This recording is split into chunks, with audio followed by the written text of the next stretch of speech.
nós é um motivo de grande alegria nós estarmos aqui na casa do Senhor. Nesse dia esporádico, né, que nós viemos aqui para agradecer a Deus e também para buscarmos a Deus, a palavra dele. Uma coisa muito interessante que nós percebemos em algumas pessoas é que é muito importante quando nós trabalhamos, temos fé, cremos e alcançamos. Mas também é muito importante quando nós nos mantemos fiéis para mantermos aquilo que Deus nos deu. Amém?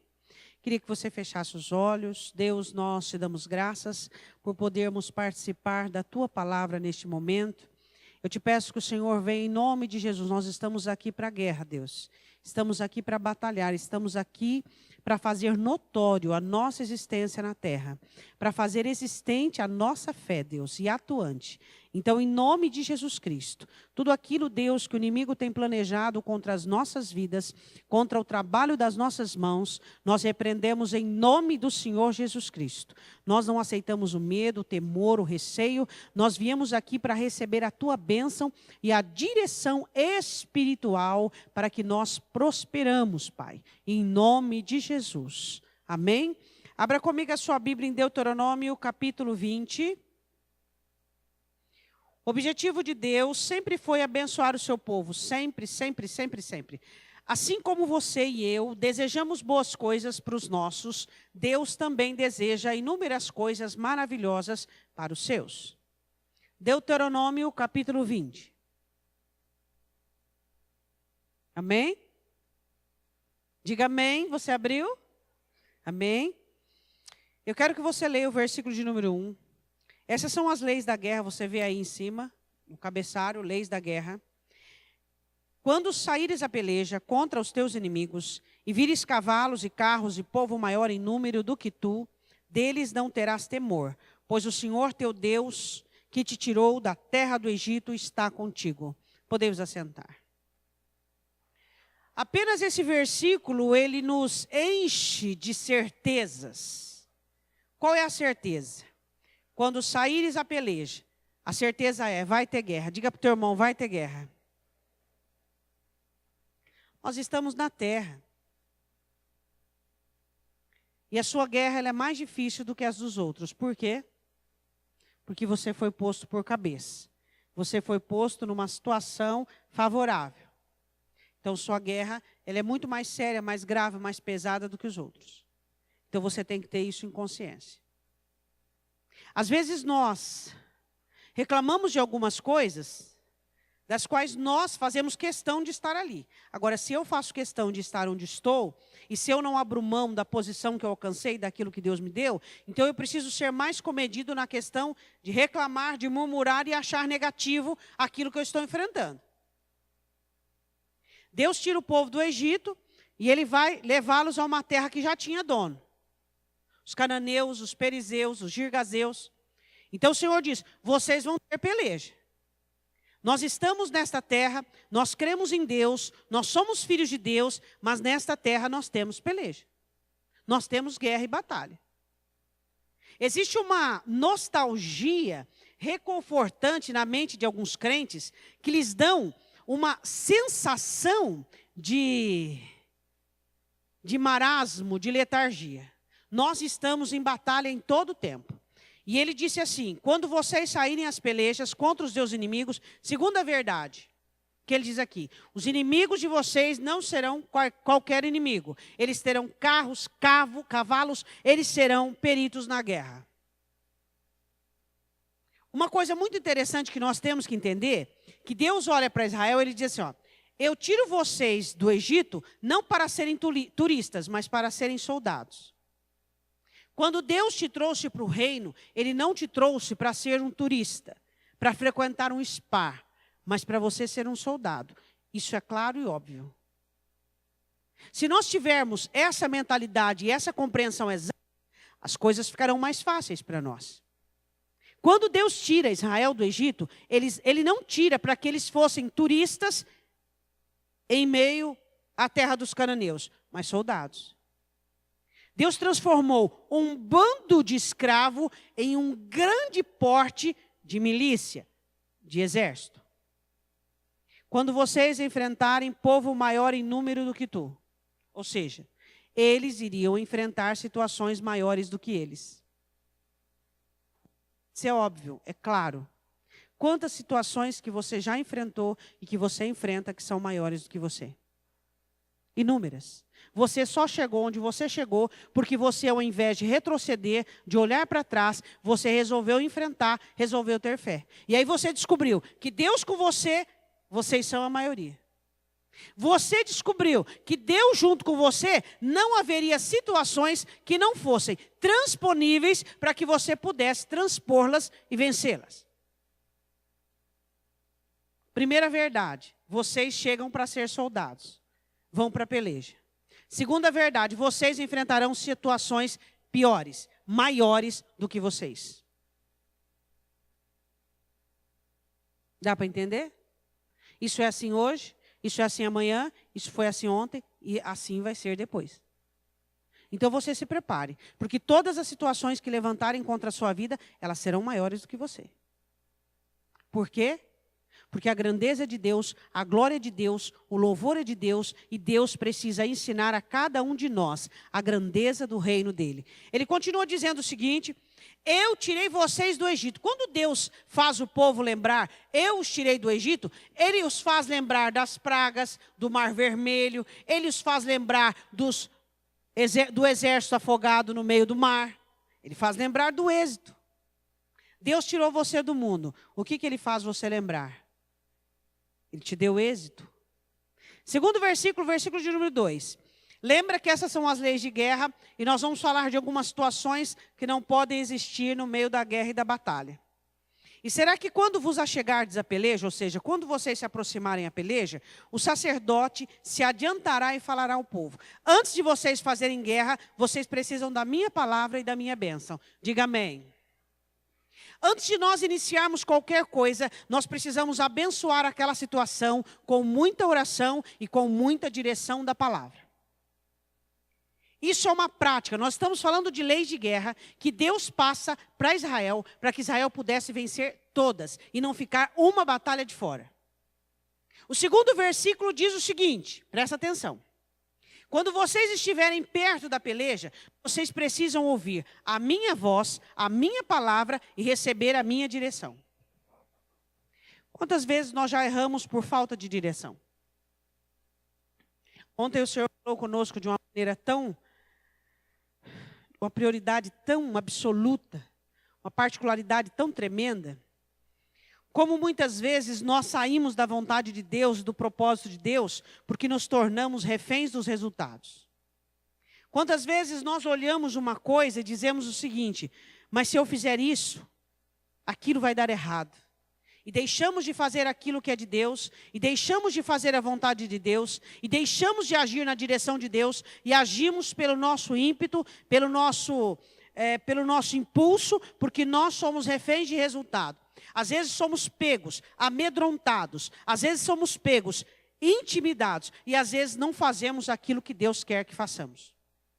O Senhor diz assim: para que vocês façam algo, vocês precisam da minha oração e da minha bênção.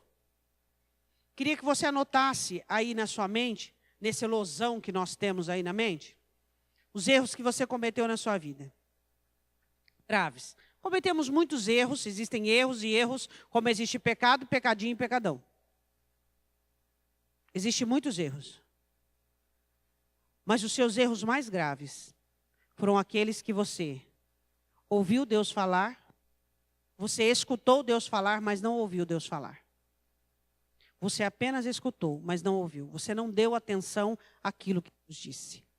Os nossos erros grandes e graves são aqueles que Deus falou conosco. Deus usou sinais, Deus usou maneiras, e nós não atentamos para a voz do Senhor. Ficamos corrompidos, de alguma maneira em corrupção, apegados a um sentimento, apegados a uma pessoa, reféns de uma situação, com medo que algo ruim acontecesse, e assim por diante.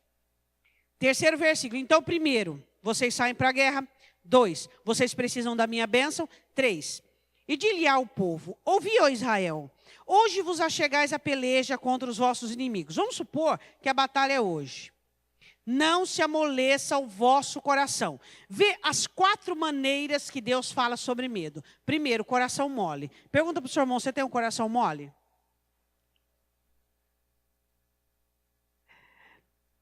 Nós poderíamos aqui falar só sobre características de coração.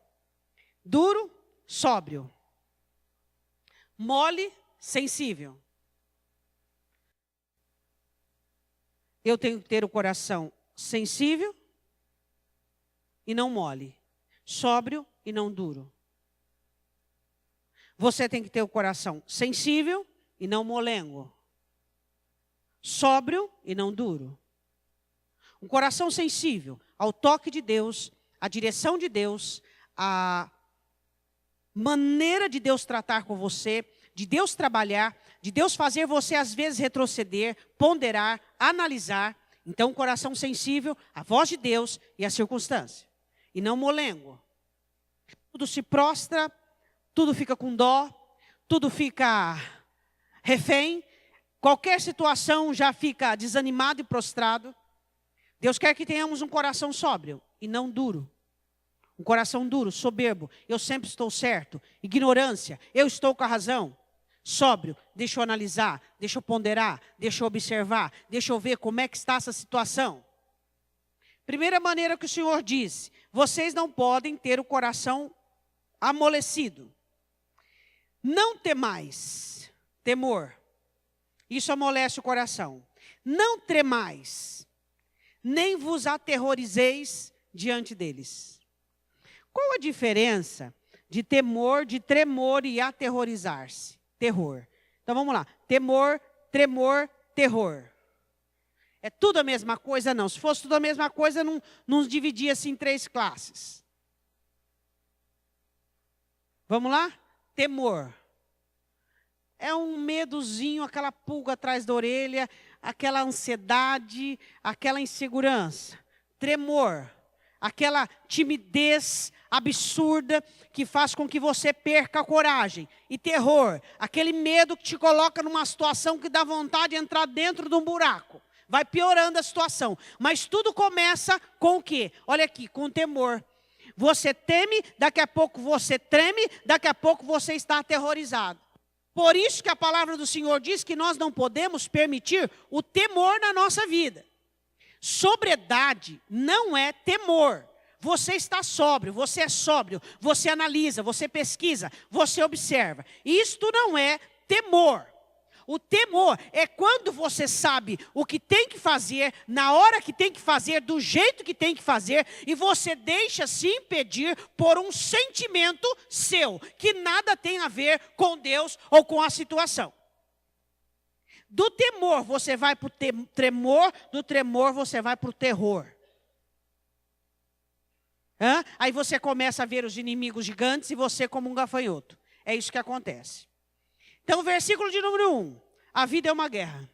Versículo de número 2, você precisa da bênção de Deus. Versículo de número 3, nada de medo. Nós já falamos sobre 3 leis da guerra. Leis com vários artigos, mas são 3 leis da guerra. Primeiro, isso aqui é uma peleja. Segundo, você precisa da bênção de Deus. Terceiro, você não pode temer. Vamos agora partir do 4º. Pois o Senhor vosso Deus é o que vai convosco, a pelejar contra os vossos inimigos para... Deus te salva da batalha ou na batalha? Crente gosta da batalha. Crente gosta da batalha. Salmo 91, estarei contigo na angústia e dela o retirarei. Eu estarei contigo no problema e dele eu retirarei. Eu estarei contigo na aflição e da aflição eu vou retirar você. Deus não me livra da batalha, Ele me livra na batalha, na guerra, na adversidade. Ele diz, eu estarei com vocês. Era uma certeza que Deus estava oferecendo ao povo. E ele diz assim, eu estarei com vocês para salvar-vos na peleja. Eu não vou fazer com que vocês não entrem na peleja. Vocês vão entrar na peleja e vão ser salvos dentro dela. Diga amém. Agora nós vamos começar a falar sobre 3 leis. Muito interessantes. eu quero que você preste muita atenção, porque todas as pessoas que possuem essas brechas são inaptas para a guerra. São 3 brechas: família, frutificação e relacionamentos. Você vai descobrir nessa noite que muitas situações da sua família vai interferir na sua guerra, na sua batalha, na sua vitória. Muitas situações da sua colheita, muitas situações do seu relacionamento. O Senhor baixa 3 proibições. 3 proibições para as pessoas não irem para a guerra. Antes de eu começar a falar das 3 proibições, eu quero falar uma coisa para você. Foco. Objetivo. É o que eu e você precisamos quando estamos em uma investida. Qualquer distração é dano. E pode ser um dano generalizado. Muito cuidado quando você tem pendências. Muito cuidado quando você tem qualquer desses 3 embaraços na sua vida. Você vai ter muita dificuldade e muitos impedimentos para vencer. Primeiro, família, eu quero falar sobre isso. Se você não estiver bem com a sua família, você terá muita dificuldade em ter êxito em tudo que você fizer. A família é um respaldo do céu na terra. Você precisa entender que você e sua família devem estar bem. E você deve fazer de tudo para ter uma família abençoada. Sempre foi propósito de Deus que o homem tivesse uma casa. Sempre. Então, o judeu, quando ele se casava, e ele ainda não tinha uma casa, ele tinha que construir uma casa. E quando ele quisesse mudar de casa, aumentava os filhos, ele construía uma casa nova, por causa do aumento dos filhos. E quando ele construía essa casa nova, ele precisaria de 1 ano para desfrutar dessa casa nova, para que o coração dele estivesse satisfeito, contente, alegre. Se ele fosse para a guerra com essa casa, sem usufruir, o coração dele ia estar na casa, a mente na casa e só o corpo na guerra. Ele ia ser um alvo fácil. Por quê? Direção de general não ia ouvir, percepção de inimigo não ia ter. Por quê? Porque o coração dele e a mente dele estaria lá na casa que ele construiu e não desfrutou. Desfrutar do ambiente familiar. Desfrutar do aconchego doméstico. Homens e mulheres, pessoas que trabalham, precisam de um ambiente doméstico favorável. Sua casa tem que ter a sua cara, sua casa tem que ter o seu perfil, sua família tem que contribuir para o seu bem-estar, para que quando você saia para a peleja, você tenha recursos para ir e para poder voltar. Era proibido uma pessoa ir para a guerra se ele tivesse feito uma casa nova e não tivesse desfrutado. Imagina. Como que estaria a cabeça deste homem na guerra?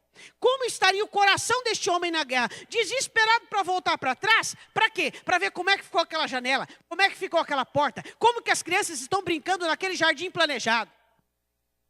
Então, como é que uma pessoa pode ir para a guerra sem ter o contentamento, a paz e a segurança de uma família? Quantas pessoas têm falido, quantas pessoas têm sido comprometidas no trabalho porque o ambiente familiar dela é desfavorável? Um dos meios de sustentação da sua força e do seu ânimo é a sua família. Sua casa tem que ter paz. Diga isso para o seu irmão. Dentro da sua casa tem que ter paz. Dentro da sua casa tem que ter harmonia. Vocês precisam se dar bem. Vocês precisam se relacionar bem. Sua casa precisa. Sua casa precisa tornar-se num lar, numa família. A Bíblia diz assim no versículo de número 5. Então os oficiais falarão ao povo dizendo: qual é o homem que edificou casa nova e ainda não a consagrou? ainda não a desfrutou, ainda não se alegrou, ainda não fez um culto de ações de graça, ainda não a entregou ao Senhor e ainda não desfrutou essa casa com a sua família, você não pode ir para a guerra. Fazer guerra com um lar desestruturado, ir para a peleja, fazer negócios, tomar decisões, vencer batalhas, com uma família desestruturada. Eu quero perguntar uma coisa para você, quem é que dá conta? Quem é que dá conta? Hein? E aí, quando os problemas financeiros vêm, qual é o primeiro ataque de Satanás? Família. Porque Satanás sabe que uma pessoa sem estrutura familiar, ela não consegue nada lá fora. Satanás ataca o quê? Os relacionamentos. Por quê? Começa a colocar um contra o outro. E o Senhor Jesus diz o quê? Que nem Satanás trabalha com casa dividida. A casa tem que estar em harmonia, tem que ter comunhão. Então o que ele diz? Ele diz o seguinte: manda o povo dizer, o homem que construiu uma casa e não a consagrou, vocês não podem ir para a peleja. Por quê? Porque vocês precisam desfrutar da casa, vocês precisam deixar passar o novo. Você sabe o que é deixar passar o novo? Passa o novo e fica comum. Quando você troca de carro. Eu te garanto que o carro fica 55, 60, o mínimo, por cento na sua cabeça durante o dia, pensando no pneu que vai trocar, no que tem que ajeitar, aquilo que dia que vai lavar. É o novo. O novo tem que tornar-se comum. O que é o novo? O novo traz o quê? O novo traz o quê? Traz alegria, traz entusiasmo, o novo traz vontade de fazer melhor para ganhar mais. É ou não é? Você acha que Deus te proíbe de você desfrutar do novo? Depois você vai ver do novo casamento, a lua de mel. Que também era proibido ir para a guerra em lua de mel, ou se tivesse noivo. Por quê? Porque o novo você tem que desfrutar. O novo você precisa desfrutar. Então teria que passar aquilo que é novo. Depois não fica comum? Depois fica comum. A casa fica comum, o carro fica comum, tudo fica comum. Mas o que é novo, você vai desfrutar. É você quem tem que desfrutar e não é outra pessoa. É você quem tem que usufruir daquilo e não outra pessoa. Quando você comprou algo novo, ou construiu a casa, ou reformou, tudo era tão gigantesco, não era? Tão grande, tão enorme, tão enorme, tão enorme. Foi passando os dias, foi passando os dias, foi passando os dias, foi passando os dias. Tudo ficou tão comum, tudo tanto do tamanho normal. Por quê? Porque passou o novo. Deus não é contra você desfrutar o novo. Só que a sua cabeça estiver no novo, você não desfrutar, como é que você vai partir para a guerra? O novo, essa mensagem ela tem dois lados. O novo, ele serve como uma combustão para você ter garra e força para você ir conseguir algo a mais. Você precisa desfrutar o novo. Porque isso é combustível para você. Continuando, vai e torne-se a sua casa, para que porventura não morra na peleja e algum outro a consagre. Algum outro desfrute da sua casa. Você precisa desfrutar dela. Porque você vai para uma guerra. E você não sabe o que vai ser de você. Então se você morre na peleja, quem vai desfrutar se não você? Pergunta para o seu irmão, você desfruta? Aquela piscina que você mandou fazer, que você falou que no calor ia entrar todo dia, você não entra nunca. Aquele jardim que você pôs um gazebo lá, e você diz, no fim da tarde eu vou sentar aqui. Você desfruta? Você desfruta daquilo que Deus tem te dado? Como é que você pode querer ter condições emocionais para continuar fazendo com o mesmo pique, com a mesma garra, com o mesmo idealismo e com a mesma criatividade? O novo nos dá combustão. Quando você desfruta daquilo que Deus te dá, isso te dá combustão para que você tenha condições de continuar trabalhando no mesmo pique, na mesma garra, no mesmo idealismo. Por que alguns de vocês perderam a criatividade? Porque não desfruta do novo. Porque não desfruta daquilo que Deus dá. Porque não usufrui daquilo que Deus dá.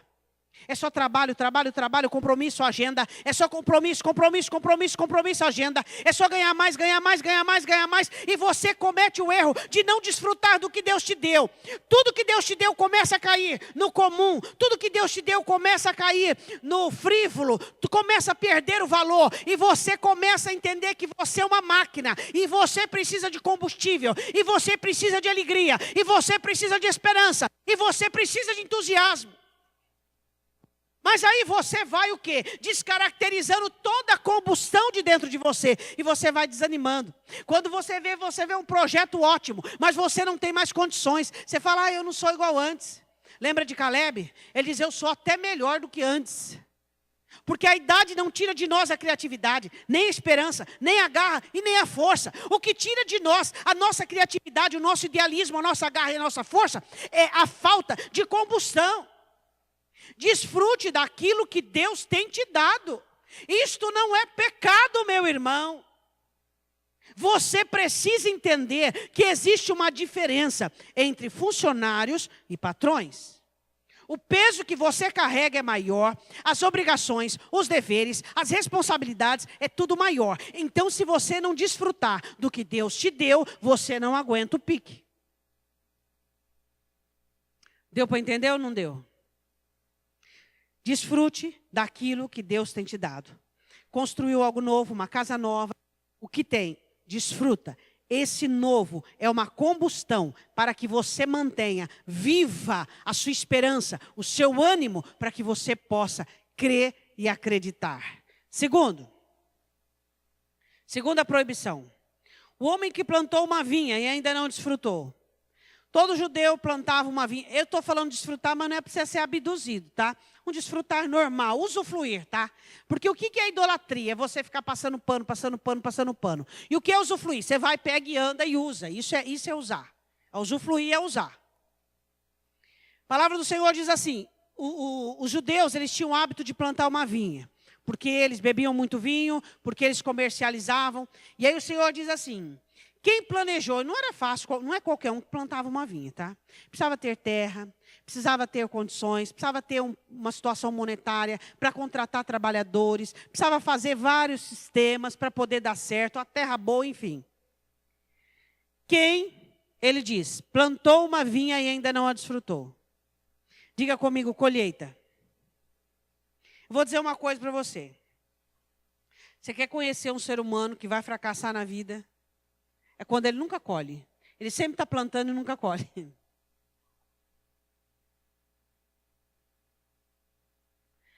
Existe tempo para todo o propósito debaixo do céu. Existe tempo de você plantar e tempo de você colher. Só que você só quer plantar. Só plantar, plantar, plantar, plantar, plantar, plantar. Você não colhe? Você tem que aprender a colher. Você tem que aprender a retirar de onde você plantou. Aquilo nem ainda nasceu e você já está tirando daquilo para plantar em outro negócio. Está tirando daquilo já para migrar para outra coisa. Tirar para migrar da outra coisa. Será que nós não entendemos que há tempo para plantar e há tempo para colher? E aí quando você já recebeu toda a colheita que podia dar, então você sim vai plantar. Ele diz assim, qual é o homem que plantou uma vinha e ainda não a desfrutou? Precisava desfrutar. Prioridades corretas. Deus não queria que o judeu tivesse uma inversão de prioridades. Você plantou uma vinha, você esperou ela crescer, você esperou, você trabalhou. É justo que você colha a primeira safra e desfrute com a sua família e depois vai à guerra. Olha o homem com a cabeça na guerra e o coração na guerra. Quem que está colhendo? Quem que está administrando? Para quem que está vendendo? Será que estão tirando o mosto direitinho? Será que está... Você objetivou isso aqui, ó? Deus não queria que o soldado tivesse cabeça fora da batalha. Você não pode ter a cabeça fora da batalha. Você está lá no seu trabalho, você está lá na sua empresa, você está lá com um problema familiar, uma situação familiar. Como é que você tem cabeça, mente, coração para ficar ali? Você não consegue colher as coisas que Deus tem te dado, ver o resultado. Eu preciso de resultado, você precisa de resultado. Todos nós precisamos de resultado. Se você disser eu não preciso de resultado, você está mentindo. Nós precisamos de resultado. Nós precisamos ver o resultado do nosso trabalho. Isso é bíblico. Todos nós precisamos ver o resultado. Você precisa ver o resultado. Todos nós precisamos ver o resultado. Para quê? Para que nós possamos colher aquilo que Deus tem nos ensinado a plantar. Nós precisamos aprender a colher. Precisamos ver o resultado. Se você não vê o resultado, mas você tem ânimo. Você não vê o resultado, você tem perspectiva. Você não vê o resultado, mas você tem garra, você vai falir. Você precisa ver o resultado. Você precisa capitalizar o resultado. O resultado você tem que tirar semente para poder, daquilo ali, investir em outro lugar, da sua colheita. Mas você precisa ver o resultado. Diga amém. Você precisa ver o resultado. Aquele que plantou uma vinha e ainda não a consagrou, não a desfrutou. Aí ele diz assim: vá e torne-se a sua casa, para que porventura não morra na peleja e algum outro a desfrute. Vinhas plantadas com suor, com lágrimas, com dor, e não desfrutada. Eu quero dizer uma coisa, às vezes você passa por situações difíceis no seu trabalho. E eu vou te ensinar um segredo para você não passar por situações difíceis no seu trabalho. Seu trabalho tem duas pernas, sua empresa tem duas pernas. E você coloca 4 suportes em cima dela, mas ela só tem 2 pernas. O problema não é a empresa, não é Deus, não é o negócio. O problema é o sofrimento e o abuso que se comete sobre o trabalho. O problema é a falta de administração. Esse é o problema. Esses dias eu achei tão bonitinho o irmão. Eu estava conversando, atendendo ele, e ele tem uma sorveteria. E ele disse assim: ainda bem que Rio Preto faz pouco frio, né, pastora? Eu falei, faz. Mas esse ano fez mais. Mas eu já estava tudo administradinho no inverno. Tudo certinho para o inverno. Salário de funcionário, tudo certinho para o inverno. Você precisava falar para ele que sorvete não vende no inverno? Eu precisava falar para ele. Quantos anos faz que ele tem a sorveteria? Você coloca 4 pernas num trabalho que tem 2. O teu trabalho começa a prosperar, a situação começa a melhorar. O que você vai fazendo? Você vai colocando nota para pagar, nota para pagar, nota para pagar. Vai arriar. Arria, qualquer um arria. É ou não é? A questão é que você cobra demais de quem já está te dando o suficiente. Você e eu, todos nós precisamos aprender a respeitar tudo. Você precisa aprender a respeitar o seu trabalho, a sua empresa. Você profissional liberal, você precisa aprender a respeitar o seu trabalho. Começou a dar dinheiro, você começa a dar boleto para o seu trabalho pagar. Mas agora que ele está respirando, agora que ele está, ufa, deixei de ser bebê, já estou engatinhando. Precisamos aprender a respeitar tudo aquilo que nós fazemos. O Senhor estava ensinando o judeu, dizendo assim para eles: vocês não podem ir para a guerra com o coração na vinha, que ainda não desfrutou. Por quê? Porque vocês vão para a guerra e vão acabar morrendo na peleja, com vontade de beber o vinho que a vinha ofereceu. Aprenda a desfrutar com equilíbrio daquilo que Deus te deu. Aprenda a desfrutar de uma maneira sábia das coisas que Deus te deu. Com sabedoria. Se você analisar, converse com uma pessoa que está com uma crise no trabalho. Essa crise, 70% dela é garantido de acúmulo de responsabilidade. 30% foi a Dilma, foi não sei quem, foi a crise, foi... 70% foi falta de planejamento, falta de análise, falta de objetivo, falta de administração. Por quê? Porque quem está por trás da empresa? Você. Você precisa amá-la, você precisa respeitá-la e tratá-la como um ser vivente, porque ela está viva. Ela funciona ou não funciona? Pare de dar, diga para o seu irmão, para de dar encargos para quem já te dá o suficiente, não é verdade? E é boleto, e é boleto, e é boleto. E, mais um. Mas não tem importância. É 1.000, é 500. Vai juntando todos os boletos que você foi pondo para você ver. Não aguenta, irmãos. Não aguenta. Não aguenta. A questão da falta de sabedoria é algo imprescindível na administração de um negócio. Você aprender a ser comedido. Tá, você ganhava 5. Isso é uma matemática tão rudimentar. Você ganhava 5, você gastava 3. Aí você começou a ganhar 10, você começou a gastar 8. Aí você começou a ganhar 12, você começou a gastar 11. E aí você foi percebendo que os seus gastos foi aumentando muito mais em porcentagem do que foi entrando. Daqui a pouco você certamente vai estar no vermelho. Qual é o problema de você reconhecer? Vamos supor que aqui entre esses que construiu casa e esse da vinha, eram soldados, pessoas aguerridas, pessoas, não, eu não tenho esse negócio de frescura não. Eu construí a casa, mas eu quero ir para a guerra. Eu plantei a vinha, tudo bem que ela vai frutificar esse ano, mas eu quero ir para a guerra. Era proibido, mesmo que eles quisessem, mesmo que eles fossem voluntários. Por quê? Porque era proibido, porque Deus sabia o perigo que ia incorrer. O que eu quero dizer com isso?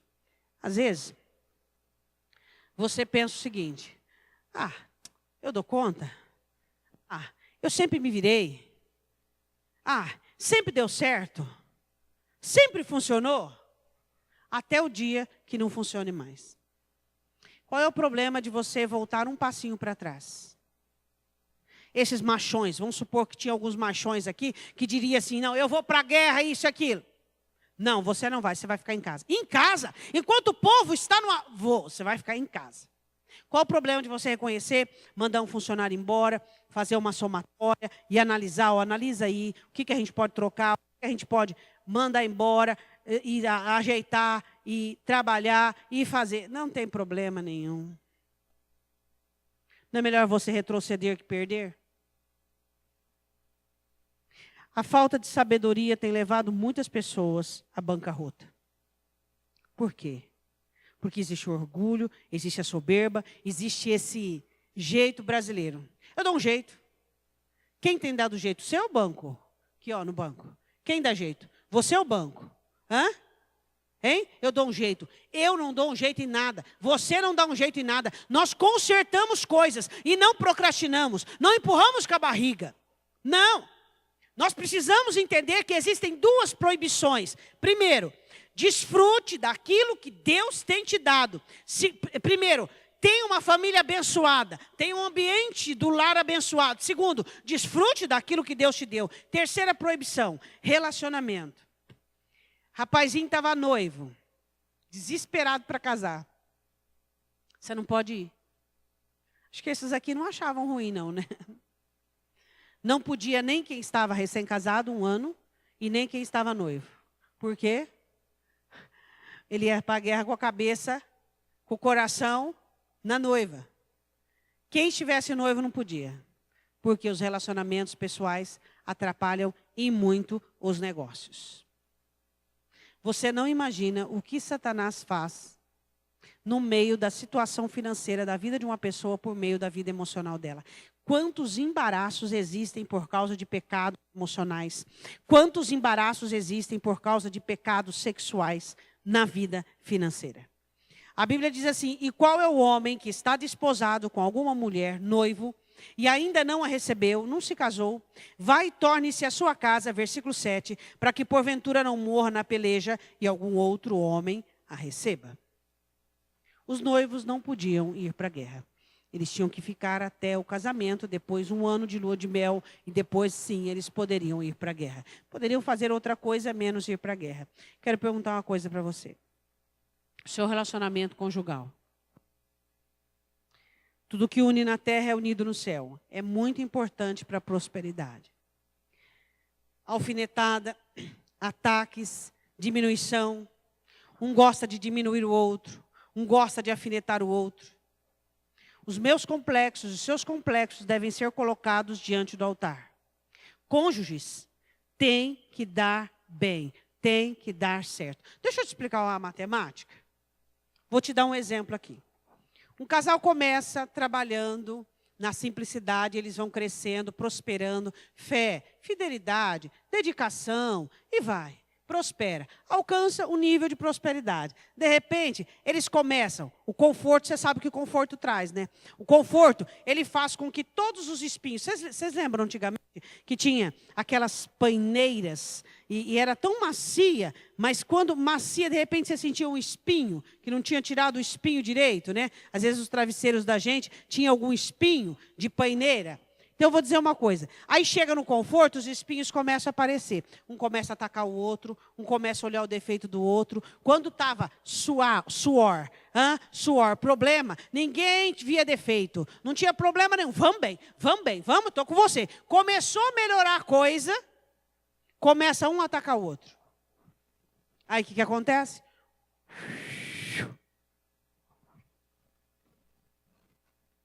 Aí não entende por que o negócio não prosperou. Por que não deu certo. Por quê? Por que cresceu? Eu vou dizer de novo para você. Por meio da fé, da obediência, por meio da autoridade, nós somos abençoados. Mas por meio da inteligência e da fidelidade, nós nos mantemos na bênção. A questão não é você ser só abençoado. A questão é você se manter na bênção. Não é difícil chegar lá. Você chegou? Deus te ajudou, Deus te abençoou. Deus. Agora, quem vai manter-se na bênção? Deus. Você. Para de alfinetar o seu cônjuge. Para de achar que você é melhor que ele. Porque você tem adjetivos que ele não tem. Nós somos uma só carne. E o que é bom para mim é bom para ele. O que é bom para ele é bom para mim. Nós vamos trabalhar juntos. Entende? Aí a mulher começa a fazer crise sexual, fazer crise no relacionamento. Aí Satanás entra com a brecha, tentando o marido do outro lado. Aí a bancarrota na certa. Não abra brechas na vida de vocês. Sejam inteligentes, porque só existe um inimigo de vocês, e ele tem nome, é Satanás. O seu inimigo não é o seu cônjuge, o seu inimigo não é o seu marido. Seu inimigo não é sua esposa. A situação está ruim. Você acha que brigar e atacar vai resolver alguma coisa? Não. Orar junto, jejuar junto, clamar junto, sentar junto, fazer conta junto. O que o Senhor Jesus diz? Que quando vocês concordam, há bênção no céu. Onde há concordância, há bênção. Mas se não tem concordância, como que há bênção? 3 proibições. Não pode ir para a guerra, não tem condições de vencer. Sua família em desestrutura. Você não consegue desfrutar o que Deus te deu. Você planta, mas não tem resultado. Não desfruta. E terceiro, seus relacionamentos pessoais. Seus relacionamentos pessoais podem atrapalhar e muito a sua vida financeira. Eu quero te dar um conselho. Por mais que você receba de Deus, por mais que você ganhe, o dia que a soberba entrar pela porta da frente, a prosperidade sai pela porta do fundo. A Bíblia diz em Provérbios, a soberba precede a ruína, ou seja, vem antes da ruína. Nunca pense que você é melhor que alguém, nunca pense que você chegou onde você chegou por seus méritos, por seus esforços. Deus esteve com você, Deus te abençoou, Deus te ajudou. O dia que a soberba entrar pela porta da frente, a prosperidade sai pela porta do fundo. Nunca pense que você não precisa de Deus. Nunca pense que você não precisa frequentar cultos. Nunca pense que você não precisa buscar a Deus. Você deixou de fazer aquela oração que sempre fazia. Você deixou de ler aquele salmo que você sempre lia. Você deixou de chegar mais cedo na empresa e fazer a sua oração matinal ali dentro. Por quê? Existe a bênção. Mas existe também a ausência dela. É ou não é? Quantas pessoas já tiveram muito abençoadas, seguras de si, com suas fortunas. Pessoas até conhecidas em São José do Rio Preto, hoje não tem nada, nem um gato para pegar por rabo.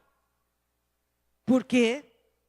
Porque ignoraram princípios que são salutares para a prosperidade.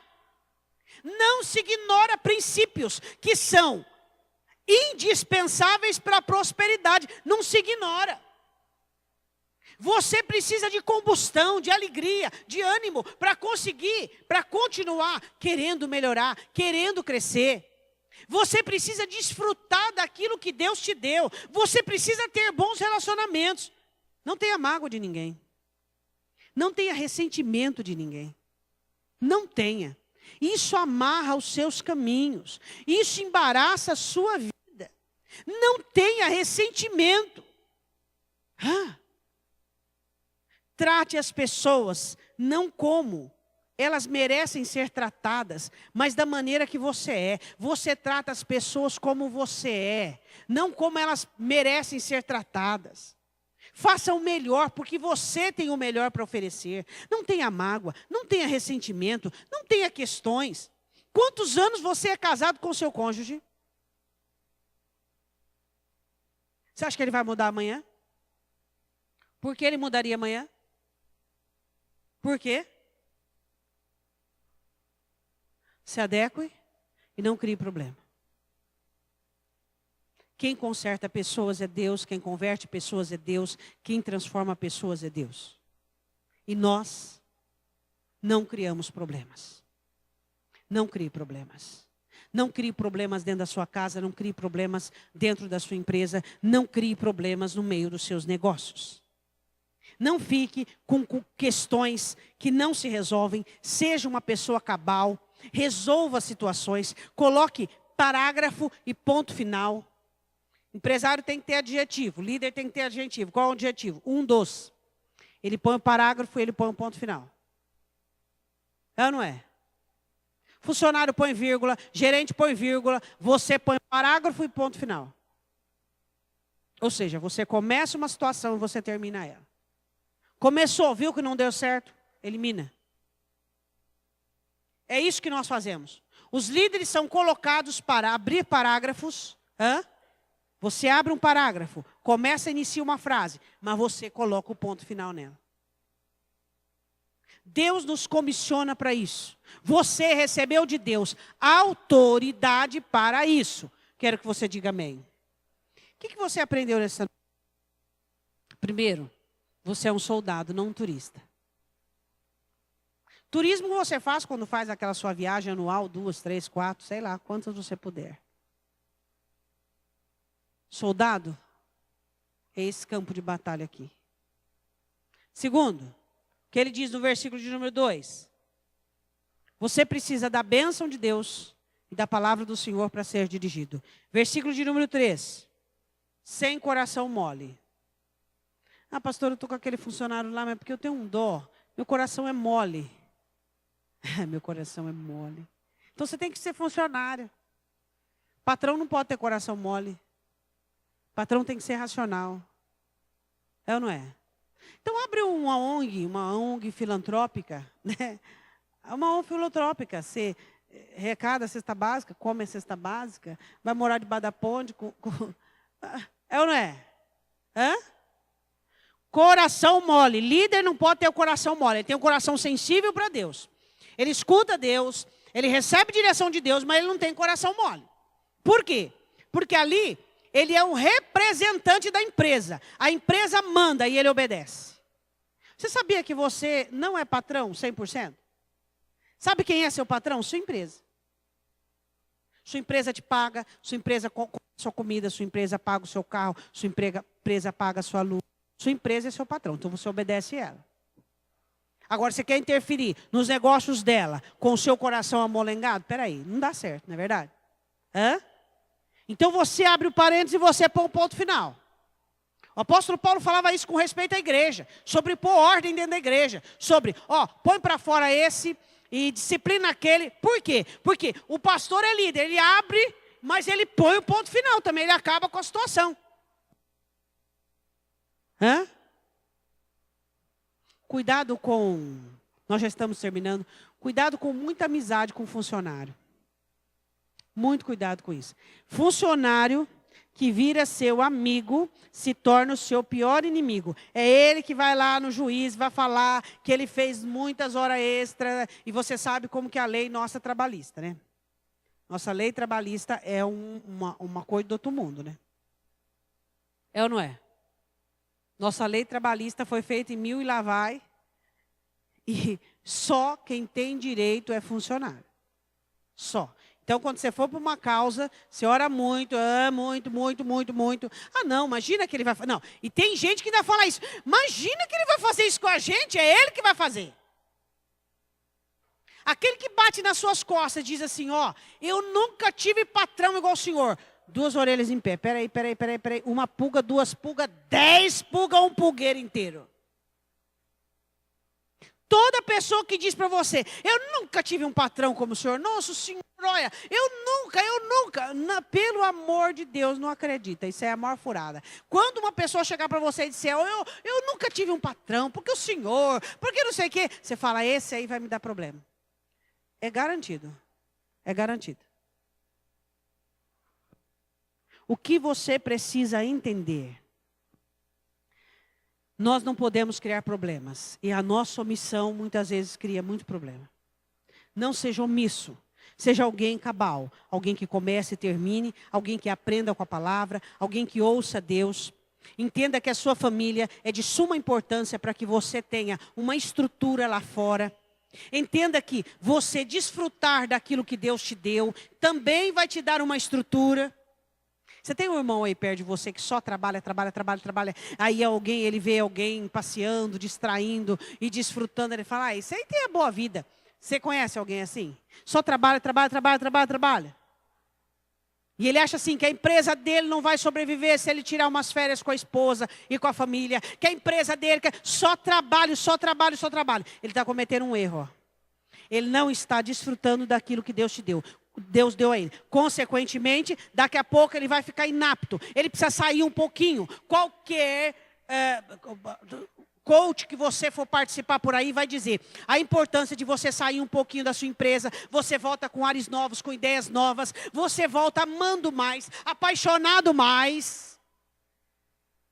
Mas não adianta, é cabeça dura. É trabalho. Você precisa entender que você é sócio da sua empresa. E a sua empresa precisa que você esteja bem para que ela esteja bem. Então você precisa sair um pouco. Você precisa desfrutar. Você precisa passear. Você precisa desligar. Diga amém. Você é o melhor que a sua empresa tem. Se você não estiver bem, ela vai começar a ficar mal. Quando você sai, espairece, passeia, dá uma volta, sei lá, você volta e você vem com ânimo novo, com mais paixão, com mais garra. Você desfrutou daquilo que Deus está te dando. Isso é bíblico. Sua família tem que estar estruturada, tudo em ordem. E seus relacionamentos devem ser relacionamentos limpos. Façam sexo. O que isso tem a ver com prosperidade? Muita coisa, diz a Bíblia. Estejam bem entre vocês. Sejam abençoados. Desfrutam daquilo que Deus dá. Isso dá ânimo e alegria. Como é que você quer uma pessoa que é colocada como líder, como cabeça, como responsável? A vida dela é oprimida. Problema dentro de casa. Só trabalho, não desfruta. Problemas no relacionamento. Como é que essa pessoa vai ter criatividade, forças diante do problema? Ela vai ficar com problemas, com dificuldades, com enfermidades físicas, e a empresa vai perder o trabalho. Se você poderia ficar 40 anos diante da empresa, você vai poder ficar 20 a 25, porque você diminui o tempo de trabalho por conta dos seus erros. É bíblico. Quem está nessas 3 condições não saia para a guerra. Então, tenha uma boa família, desfrute do que Deus te deu e tenha um bom relacionamento com os outros e com o seu cônjuge. Amém? Eu queria que você fechasse os seus olhos. Queria que você parasse e pensasse um pouquinho nos erros que você está cometendo. Deus está falando com você nesta noite. Pode ser que a curto prazo você não está vendo danificação. A curto prazo você vê e diz assim, está tudo normal. Eu só trabalho. Minha família não tem a estrutura que eu gostaria. E meu relacionamento conjugal não vai bem. Mas por enquanto está tudo bem, tudo normal. Por enquanto. Porque obedecer é melhor que sofrer, melhor que sacrificar. ficar, melhor que perder. O Senhor disse para você nesta noite que Deus é o seu Deus abençoador. O Deus que te abençoa, o Deus que te socorre, o Deus que te ama. Só que você precisa entender algumas leis. Você é um soldado nesta terra. Não desanime e não se assuste quando as guerras vêm. Segundo, você precisa da palavra e da direção de Deus. Terceiro, não temas. Não tremas e não se aterrorize. Quarto, Deus está contigo. Quinto, faça tudo para que a sua família vá bem. Seja melhor pai, melhor esposa, melhor esposo, melhor filho. Não alfinete um ao outro, não ataque, não mostre os defeitos. Não fique comparando, dizendo lá na empresa ele fica sorrindo, chega em casa ele fecha a cara. Será que você não entende? Que às vezes para os outros a gente tem que sorrir. Não é em casa a gente fecha a cara, é que em casa a gente pode ser como a gente está. Um privilégio para você olhar para o seu cônjuge e ele poder estar dentro do lar da maneira que ele está. Vamos deixar de criar problemas, vamos deixar de sermos pessoas de coração amolegado. Em nome de Jesus, Deus está falando com você. O Senhor está dizendo: desfrute dos resultados do que você já alcançou. Tá, eu sei que você tem projetos, eu sei que você tem planos, mas será que você não pode encontrar um tempo? Você não pode encontrar alguns dias para desfrutar do que Deus te deu? Será que você não consegue entender que isso faz parte da estratégia de Deus, da sua renovação, da sua restauração? Desfruta da sua vida. Desfruta da sua vida. Você precisa colher resultados. Olha para você. Uma hora foi uma coisa, outra hora foi outra coisa, e agora é outra coisa. Só responsabilidade, só trabalho, só compromisso. Mal você folga numa situação, tudo começa de novo. Até quando você vai ter saúde física, emocional, espiritual para aguentar isso?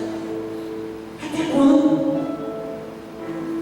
Deus não quer que você pare de sonhar, ou pare de conquistar, ou pare. Não é isso. Mas Deus quer que você respeite a sua constituição humana. Deus vê que está pesado para você. Deus vê que está muito pesado para você. Que você aguenta, para que você não possa fazer a sua família sofrer. Você não quer que as pessoas que te cercam enxerguem. E você sempre tem que estar bem, animado, sempre de pé, sempre confiante. Você sabe que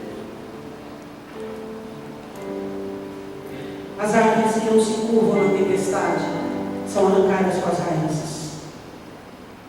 Custa curvar-se um pouco. Custa reconhecer que você não está dando conta. Custa pedir ajuda. Custa parar um pouquinho para respeitar você. Para fazer qualquer coisa que tenha um sinônimo de descanso para você. Para alguns descansar é viajar, mas quem sabe para você sinônimo de descanso é outra coisa. Por favor, Deus não aponta. Ao contrário, Deus ordena que você desfrute da sua vida, dos resultados do seu trabalho. Ao invés de você ter colhido, desfrutado um pouco, você pegou e investiu. Bom, depois daquele investimento produziu mais um pouco, você não desfrutou nada. Depois você investiu. Espera um pouquinho. Invista, mas tire parte para você. Guarde para o seu descanso. Seja sinônimo de descanso. Você está acabando com a sua saúde psíquica, emocional, física. Por favor. O Senhor proíbe você de continuar do jeito que você está. Sua família está sentindo falta de você, sabia? Sua família não te vê mais como um pai ou como um cônjuge, mas vê como um empresário cansado depois de um dia, de uma semana, de um mês, de meses de dificuldade. Por favor, quando é que seus filhos vão ver de novo o pai? Quando é que a sua esposa vai ver de novo o marido? Quando é? Quando é que seus filhos vão ver de novo a mãe e não a empresária? Será que você tem aprendido? Será que você olhou para esse texto e ficou assustado? E Deus proibiu homens de ir à guerra, porque estavam noivos, porque estavam para colher, porque precisava cultivar a família, desfrutar da família. Deus falou com você, mas você precisa ouvir, entende? Você precisa obedecer. Desfruta da sua família o máximo que você puder. Lembra quando você podia levar os filhos na escola, fazer uma continha de matemática junto? Isso fazia tanta diferença. Sua família precisa de você. Sua família precisa de você. Seu mundo não vai acabar se você tirar um pouquinho do empresário, da empresária, colocar um pouquinho da mãe, da esposa, do esposo, do pai. Desfrute da vinha. Desfrute da vinha. Um dos pais de sucesso, que hoje tem os seus relacionamentos com seus filhos abalados, distantes, frios, porque mães não foram mães, foram empresários. Pais não foram pais, foram empresários. Dentro da sua casa, você é um pai, uma mãe. Desfrute da sua vida. Ela te dá resultados. Cuidado com os seus relacionamentos. Não tenha amargura. Tenha um bom relacionamento conjugal. Vivam bem os dois. Isso faz muita diferença. Quando a bênção vem descendo sobre os cônjuges, elas esperam que eles estejam aliançados, unidos em comunhão. Eu quero que vocês coloquem de pé. Quero que você ponha a mão no seu coração.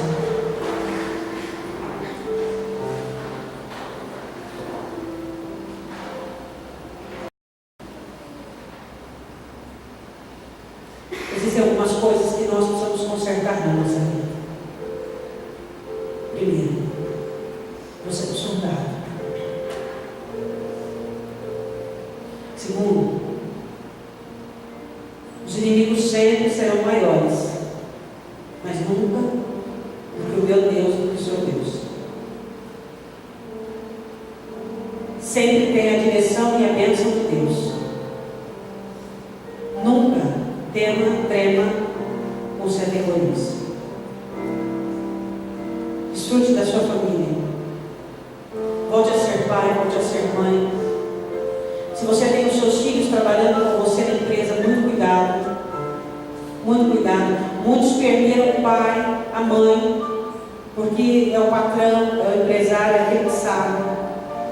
Muito cuidado quando você coloca a mão de obra que tem o seu mesmo sobrenome e saiu com você. Muito cuidado. Você precisa tomar muito cuidado. Muito cuidado. Eu sei que você ali não é pai. Conclusão errada. Você ali é pai. Você só precisa ensinar o menino e a menina que ali é o local de trabalho. Em nome de Jesus.